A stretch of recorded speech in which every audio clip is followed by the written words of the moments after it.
Angel, oh. Mga Angel, alam nyo bang itong St. Louis Hotel ay ito yan, oh, mga Angel, oh. Dito po nag-shooting si Superman dati.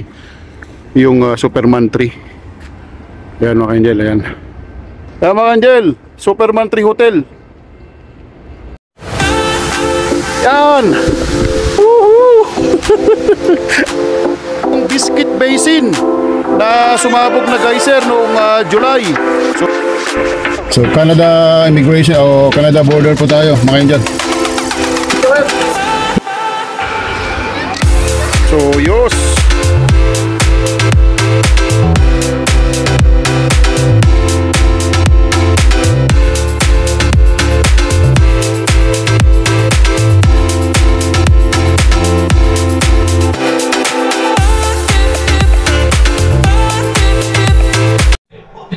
Hula ho mga ka-Angel, dito naman po yung lingkod yung katropa at kalakwatsa Kuya JJ. So mga ka-Angel, at sa loob tayo ng hotel mga ka-Angel. So ipapakita ko sa itong tsura. Mga ka-Angel, so parang sweet siya. May mga lutuan. Wow, high-tech mga ka-Angel. Oh, may lutuan ay ano rin, hugasan. Ito mga ka-Angel ay homemade sweets ng Hilton. So maganda siya. Maganda mga ka-Angel. So may mga TV. Ito mga Angel yung Calgary. Yan po yung yung white po dyan mga Angel. Yan po yung Calgary Library na pinakamalaking library po dito sa Alberta. Malaki po yan, maganda mga Angel. So ito po yung Hilton Homewood Suites. Ayan mga Angel. So yan po, doon po yung Studio Bell, yan. Doon po yung bago pong BMO. At saka banda po doon mga Angel yung itatayo yung bagong Scotia Place, home court ng Calgary Flames. Mga Angel. So maganda mga Angel.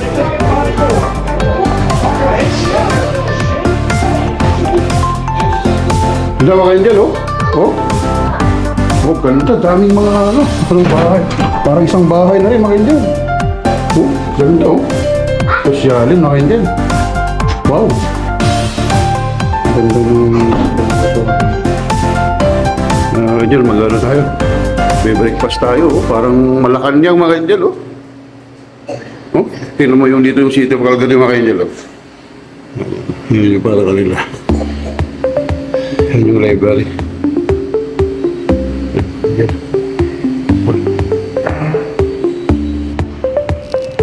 Kaya mga Angel, oh. Yan. Yan lang Hilton in elevator, oh. Dito mga Angel, oh. Let's go. Mga Angel. Tara mga Angel, kain tayo ng breakfast mga Angel. Mga Angel, cereal tayo. Oh. Good job. So yan yung mga palaman na lang tinapay mga ka-Angel, oh. So yan, kuha tayo. Tsaka magpainit tayo ng tinapay. Kuha tayo ng mga itlog mga ka-Angel. Yan, kakain tayo. So yan, kuha tayong plato. Kuha tayo ng itlog mga ka-Angel. Yan, damihan natin. Tapos kuha tayo ng sausage tsaka corn beef mga ka-Angel na malalaki dito. Yan, oh. Mga parang steak siya. May corn beef to mga Angel. Masarap to. First time ko itong makaano sa hotel. May corn beef siya na ganyan. So tikman natin mga Angel para ma-check natin kung gaano kasarap yung breakfast dito sa hotel na ito mga Angel. So ayan, at kunti-kunti lang mga Angel para hindi halata na marami tayong kinukuha. Joke lang po mga Angel. So ayan, ayan yung kinuha natin itlog mga Angel, corn beef. Exercise tayo. Yan mga Angel, oh. Yan, yan, yan. Overboard po ito ng hotel mga Angel. So iset natin yan mga Angel. O yan, speed mga ano, incline.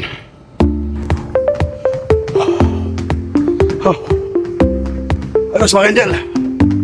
Ha.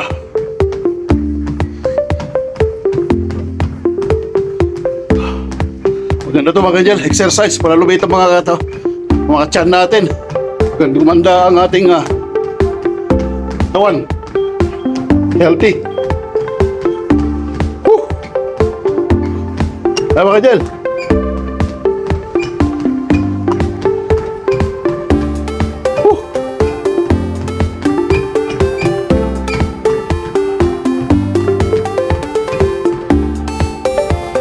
Kaya nga, na library. Tapos dyan po yung station ng City Hall Station. Kaya Angel. So, yun mga sir. At tingnan natin yung ito, yung exercise mga Angel, yung kanina. Tapos may dito po yung swimming pool din. Katabi lang po yan mga Angel. So, yung City Hall Station mga Angel. Ito yung yan, mga Angel, yung Hilton. Mga Angel. Tapos si Studio Bell, yan po yung mga artist na museum. Wait tayo, Angel. Tayo nag-park sa kabila. Hindi po ngayon dahil Sunday.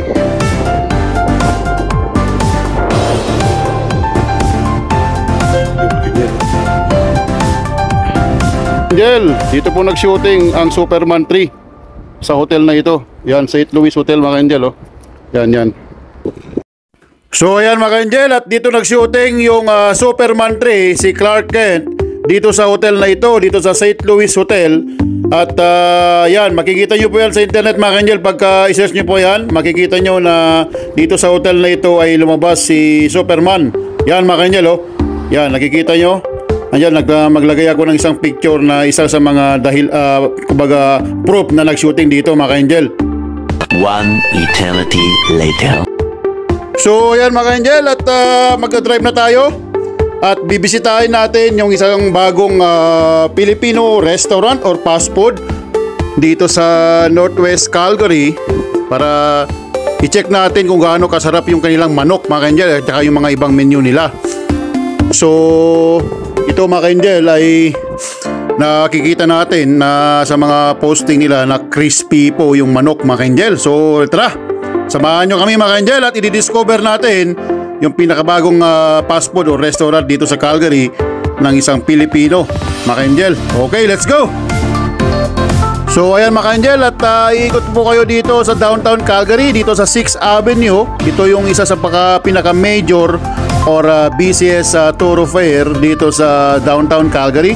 At yan sa right mga Angel, ayan po yung para may pa-XX na building yan sa right. Yan po yung Bow Tower na isa sa pinaka-tallest building in Western Canada. Dati pong pinaka-tallest yan sa Alberta mga Angel. Before po na-construct yung pinaka-tallest sa Alberta doon sa Edmonton, yung Stantec Tower. So sa left mga Angel, yan po yung pinaka-tallest building dito sa Calgary. Yan yung Brookfield Residence.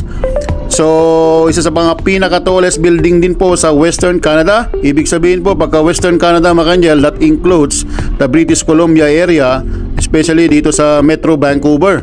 So maraming building sa Vancouver mga Angel, pero yung talagang mga matataas, yung skyscraper talaga na matataas ay dito sa Calgary ang matatagpuan mga matataas talaga na building.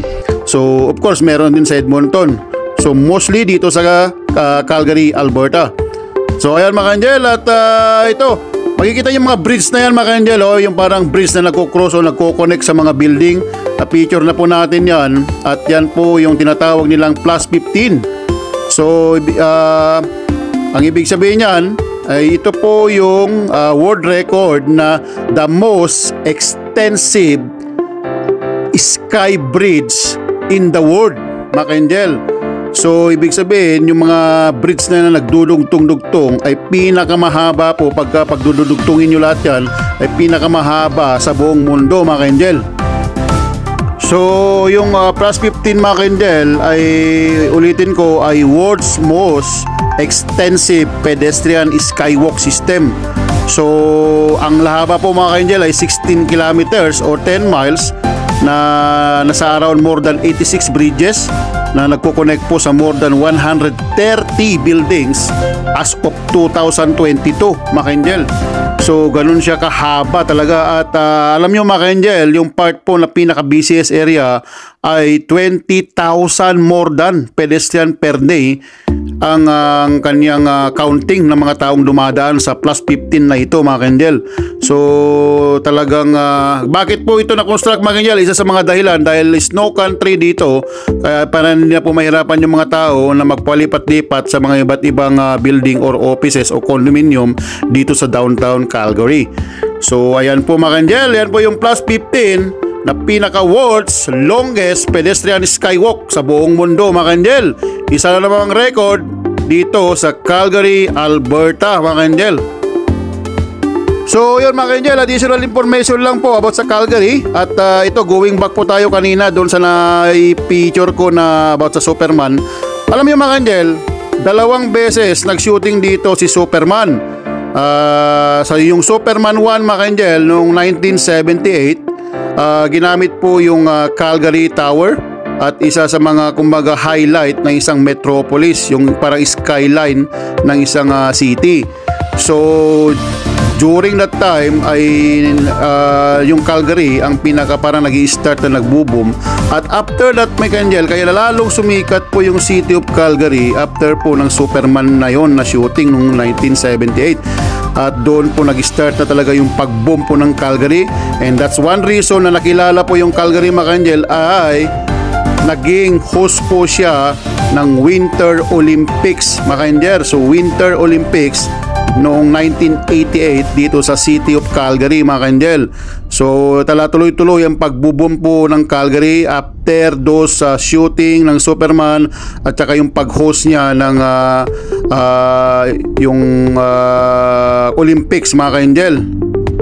So yun mga ka-angel, at yun yung una, yung Superman 1 noong 1978 at naulit na naman po yan noong 1980s, yung mga 1982 na Superman 3 mga ka-angel. So ito yung na-picture ko kanina, doon naman po nag-shooting sa St. Louis Hotel dito sa downtown. Malapit po yan, across lang po yan ng yung Central Library mga ka-angel, na the biggest library in Alberta, one of the best or beautiful library in North America. Dyan across lang po doon sa East Village, dyan po nag-shooting si Clark Kent sa Superman 3, yung lumabas siya mga ka-angel. So yun mga ka-angel, yung dahil sa pelikula na Superman na naging hit po yan mga ka-angel yung 1980s, kaya yung Calgary ay lalong nakilala sa buong mundo at na-vote siya na mag-host din ng Winter Olympics noong 1988 mga ka-angel. At alam nyo mga ka-angel, yung Calgary Tower ay tinuturing nilang the tallest Olympic torch. Kasi po, doon po sa pinakatuktok po ng Calgary Tower ay doon po sinindihan yung traditional way nung pag-o-open po ng isang Olympics mga ka-angel, yung Summer Olympics or Winter Olympics, ay doon nila sinindihan yung apoy doon sa tuktok po ng Calgary Tower. Kaya tinuturing nilang the tallest torch, Olympic torch, yung Calgary Tower during that time mga ka-angel. So yan po yung mga facts about sa Calgary. At may share ko lang sa inyo, at least may idea kayo mga ka-angel kung gaano naging part na po ng history yung City of Calgary dito sa Alberta, Canada mga ka-angel. So ayan mga ka-angel, at tuloy-tuloy lang po tayo dito sa papunta na po tayo dito sa yung sinasabi kong bagong restaurant ng Pilipino or fast food. So nasa Crouchard na po tayo mga ka-angel. At dire-diretso lang po tayo para i-discover natin yung kung gaano ka-crunchy mga ka-angel. Yun po yung kasi pinaka kumbaga highlight, crunching manok, kung gaano talaga siya kasarap at saka ka-crispy mga ka-angel. So additional information mga ka-angel, noong yung Superman 3 ay nag-shooting din sila dito sa part po ng Alberta mga ka-angel, dito sa Kananaskis, yung na-picture natin one time, yung mga naunang video natin. Ayan po yung Highwood Bridge na doon lumipad si Superman, na meron po siyang parang sinave na isang car. At dito rin po sa may High River mga ka-angel, may bahay doon. Ipipicture natin yan, i-compile natin yan mga ka-angel, at ipapakita ko ulit sa inyo yung mga pinagshootingan ni Superman dito sa not only in Calgary, in the Alberta area. So ito mga ka-angel, nakarating na tayo dito sa pupuntahan natin na kakainan natin dito sa Northwest Calgary, dito sa Northland ay Northland, at dito sa Crouchard malapit. So tingnan natin kung gaano kasarap mga ka-angel. Let's go! So ito mga kanjel, at maghahanap tayo ng parkingan. So medyo puno ay yung mga parking. So sana magkaroon tayo ng isang spot dito na maparkingan para at least mas hindi tayo maubos yung oras mga kanjel na kasakahanap po ng parkingan. So ang daming condominium na bago na naman mga kanjel. Kasi malapit din ito sa mga university area, sa University of Calgary. Kaya kailangan talaga ng mga matitirhan, mga estudyante natin at yung mga ibang tao lumilipat din dito sa Calgary, Alberta mga kanjel. So ayan, makakahanap tayo doon sa may banda doon mga kanjel. Kanjel, tara kakain tayo ng manok. Samahan niyo ako mga kanjel. O yan.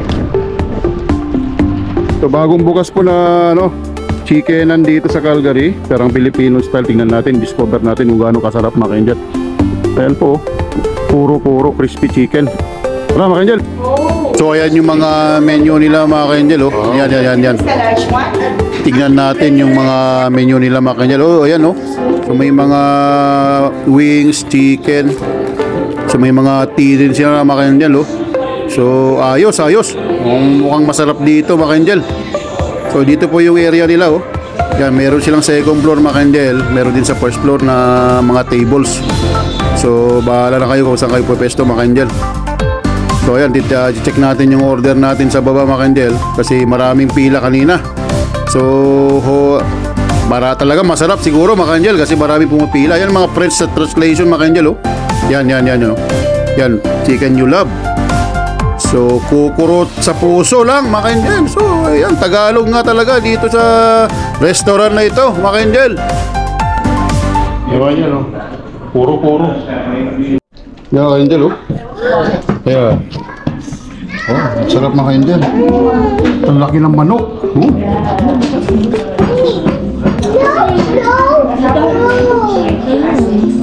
Okay mga kanjel oh. Spaghetti sila oh. Spaghetti kiddie meal oh. Yan. Okay mga kanjel, kaya tayo. Kanjel. Kaya po mga kanjel oh. Bagong yan. Kukuruko mga kanjel na restaurant sa Northwest. Malapit po sa dito sa Northland Calgary. Bistahin nyo pa, makakasarap, crispy mga kanjel. Yan mga kanjel oh. Kukuruko crispy chicken. Pilipino po ito mga kanjel at napaka-crunchy. Panalo po yung mga pagka-crispy niya.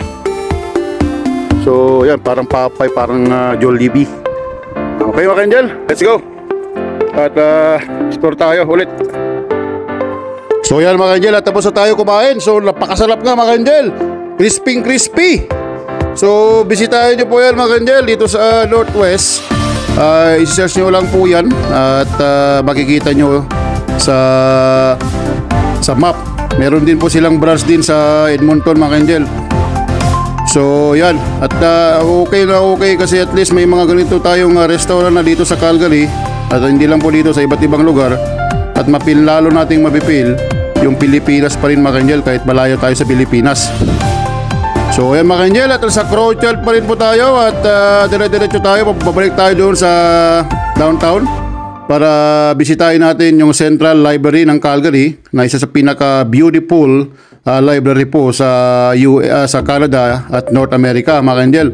At sa ilalim po noon mga kanjel ay dadaan po yung C-train, yung train po ng Calgary. So parang subway ang dating.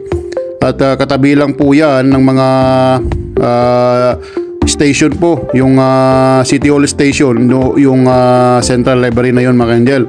So ito, nasa Crowchild tayo mga kanjel. At kikita nyo, medyo maganda na ang daan. Kasi tulad ng sinabi ko, kahit mag-snow dito sa Calgary, magiging matutunaw yan kasi one of the sunniest major city in Canada. At saka after that mayroong mga yung sikat ng araw para makakatulong po yung paghupa po ng lamig tsaka pagtunaw po ng mga snow dahil din po sa tulong ng Chinook dito mga kanjel. So ayan, kaya okay na okay dito mga kanjel. At kahit malamig, ganito yung mangyayari after that. Hindi ibig sabihin na dire-diretsong nag-i-snow at makulimlim. So ayan, dire-diretso lang tayo mga kanjel. At least ito, iikot po kayo dito sa Calgary para kung kayo naman po ang pupunta ng Calgary ay may idea na po kayo kung ano yung mga pupuntahan, ano yung kakainan, ano po yung sitwasyon dito. At least hindi na kayo mahirapang mag-adjust kung kayo po ay mapadpad dito sa Calgary.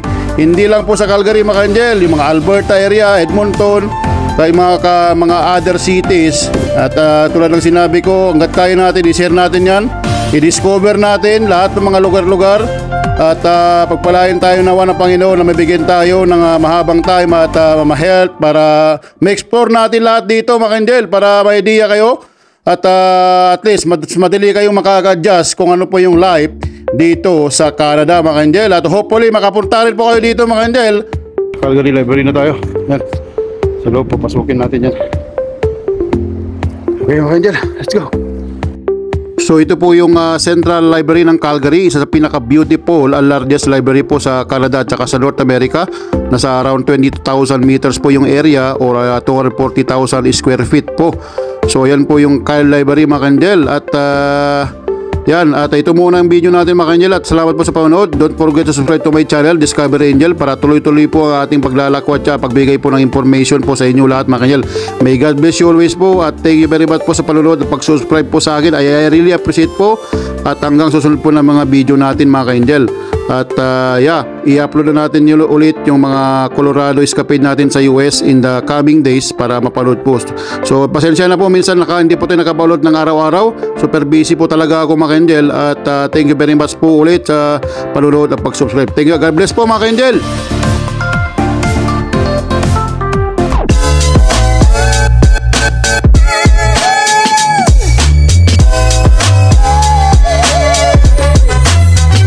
Mga ka-angel, dito po yung Biscuit Basin na sumabog na geyser noong July.